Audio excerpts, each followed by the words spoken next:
Hey Amanda, it is April, which means that this month is Autism Acceptance Month. And so I thought I would make a video about autism, what it is, and how you can kind of help out people with autism or just kind of understand them a little bit better. These are just basics that everybody should know. To preface this, I'm going to talk about the language that I'm going to use a little bit. I will be using identity-first language, which it seems like most of the people in the autistic community prefer. Instead of saying someone who has autism, I'm going to say an autistic person. So linguistically, I'm just going to treat it like any other identifier. So I guess I'll just start with the basic facts, what autism is. It is a developmental disorder. It's not a disease or anything else like some people might want to call it. Autism is also not one univalent thing. It is not one particular attribute or anything like that. It affects people differently and to varying degrees.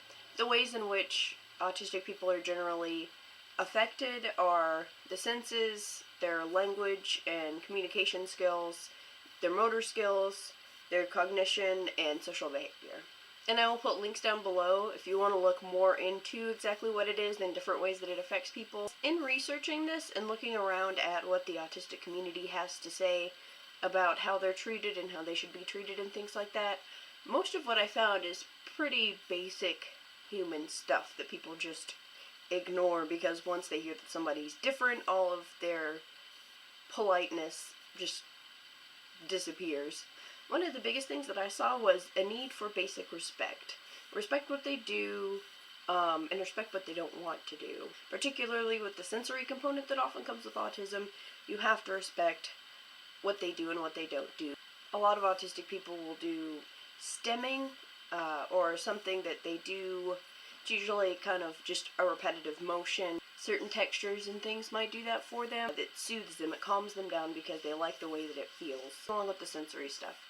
Don't force them to do things that they don't want to do. When certain senses are too heightened, it might actually physically hurt. So if you're trying to just get them to go in the hallway with everyone else, the noise level might actually physically hurt them. It's not just that it's annoying or something. It actually affects them differently. Another thing is the way that they communicate might not be exactly what you're used to. Often autistic people will repeat things back to you, sometimes multiple times. Sometimes just because, and then sometimes it's a way of responding. Some people might communicate more with scripted language, which basically means that they'll repeat back things that they've heard before, which might mean that they use the same phrase a lot. It might be a phrase from someone in the family, it might be a phrase from an advertisement. But it's important to key in and understand what it is they're trying to say. Others might have very particular speech patterns. I think most autistic people usually speak in very literal terms and won't really use colloquialisms or idioms or things like that. Just take time to try to understand what they're telling you. Their needs and their wants are just as valid as yours, just because they don't speak exactly how you think that they would. Or even if they don't speak at all, acknowledge how they're communicating to you. There are many different modes of communication. I know sometimes there are devices that they'll type in. Other times you'll have communication boards, more visual with pictures and things. Sometimes they'll use sign language, and if you don't know sign language and you're trying to communicate with them, try to learn up a bit on it or find someone who does know. Just because they don't communicate in a way that you're used to doesn't mean that their communication isn't valid or important. Additionally, when you're communicating to them, there are certain things that they might not get or understand. A lot of autistic people think very literally. They won't really get idioms or things like that. Even just when trying to kind of communicate abstract ideas like emotions or something like that, you'll have to use more visual things. I know in schools often to kind of communicate certain social cues and things like that they might not pick up, sometimes they'll have to use pictures and things like that to help them along because that's how they process, that's how they understand. Another thing going along the lines of respect, some autistic people don't have the same motor skills that someone else might have. They might have a more difficult time with the fine motor skills, writing, picking small things up, things like that. Some might have a harder time with gross motor skills. Just like anyone else who might have problems with fine motor skills or gross motor skills. Be patient with them. Don't force them to do something that they can't do, and don't make fun of them for it.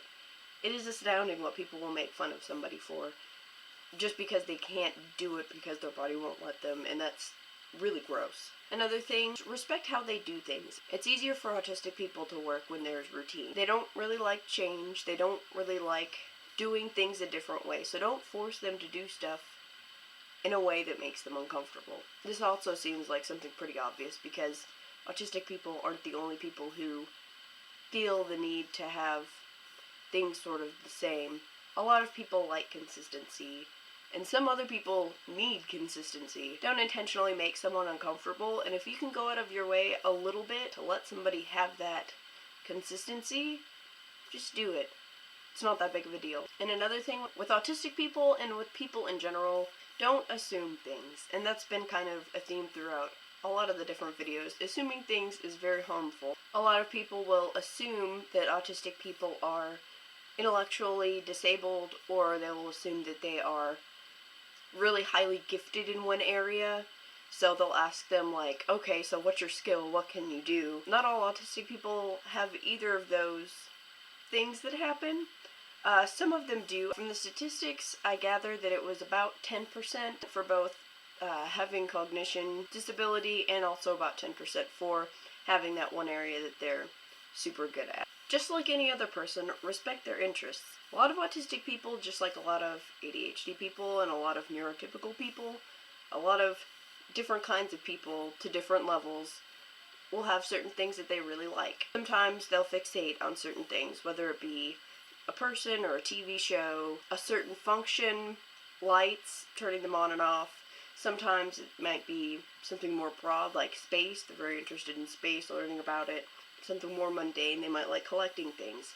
Don't belittle the things that they're interested in, and be okay with talking about the stuff that they want to talk about. That, again, seems like a really basic respect thing. The main point is just treat people with respect. Educate yourself a little bit, because honestly a lot of the things that people could be doing seem like basic things to me. I'll put links in the description for where I got a lot of this information, and where you can find more information. Hopefully you've learned something helpful from this video, and I will see you on Friday, hopefully.